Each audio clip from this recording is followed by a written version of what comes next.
এবং তার ফুসফুসটা একটুর জন্য ফুটো হয়নি।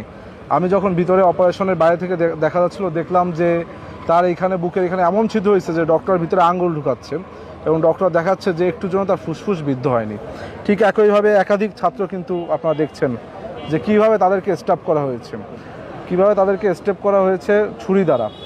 এরকম আমরা কিন্তু যে জুলাই আগস্ট গণ অভ্যুত্থান হলো, অথবা আপনারা দেখেছেন যে দীর্ঘ 17 বছর বাংলাদেশে একটি ভালো নির্বাচন হলো, সেই নির্বাচনে জনগণের দায়িত্ব বিএনপি পেয়েছে। কিন্তু অনেকে আমরা বলতে শুনেছি, যারা বিভিন্ন মুনাফিকি ছাত্র সংগঠন রয়েছে তারা বলেছিল যে আমরা নাকি হলগুলো দখল করবো আমরা যদি রাষ্ট্রীয় দায়িত্ব পাই। কিন্তু আপনারা দেখলেন যে রাষ্ট্রীয় দায়িত্ব পেয়ে আমরা কিন্তু কোনো হল দখল তো দূরের কথা, বরং শিক্ষার্থীদের কল্যাণে বিভিন্ন ধরনের কার্যক্রম প্রত্যেকটা ক্যাম্পাসে শুরু করেছি। কিন্তু আজকে আমরা দেখতে পেলাম যে সম্পূর্ণ পরিকল্পিতভাবে সুসজ্জিতভাবে ছাত্রদল নেতাকর্মী সহ বিভিন্ন সাধারণ শিক্ষার্থীর উপর হামলা করেছে, যেটি অত্যন্ত ন্যাক্কারজনক।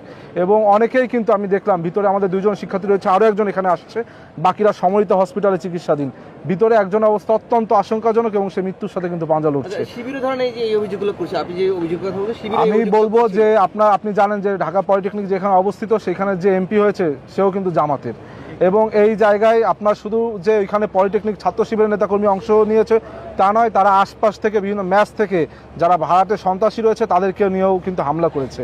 আমার বিশ্বাস যে একটি পরিকল্পিত একটি যদি সুন্দর তদন্ত হয়, সেই তদন্তে কিন্তু সব কিছু ধরা পড়বে। এবং আমরা তো প্রমাণ সহ দেখাচ্ছি যে আমাদের শিক্ষার্থীরা কীভাবে আহত হয়েছে। এবং আমাদের শিক্ষার্থী, আমাদের ছাত্র দলের নেতাকর্মী যারা ছিল তাদের কাছে কিন্তু কোনো শস্ত্র ছিল না। তারা সম্পূর্ণ খালি হাতে নিজেদেরকে ঠেকানোর জন্য যা কিছু করার সেটুকু করার চেষ্টা করেছে, কিন্তু সেই চেষ্টায় তারা ব্যর্থ হয়েছে এবং বিভিন্নভাবে হামলা হয়েছে। ধরেন যে আমাদের যে ফেসিলিটির বিরুদ্ধে লড়াই, শিবির ছাত্রদল তারা মাঠে ছিল, নানান সময় একসাথে করেছে, নানা তাদের একটা ঐক্যের জায়গাও দেখেছি।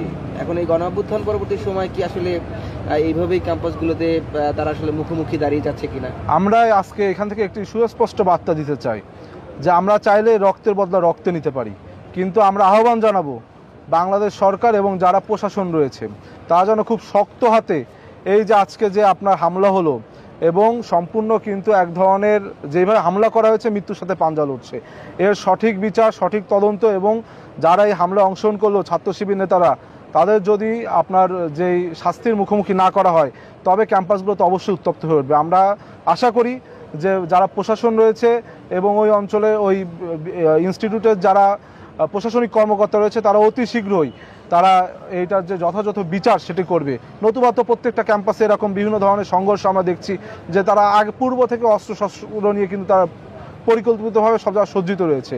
কিন্তু আমরা বারংবার ধৈর্যের পরিচয় দিচ্ছি।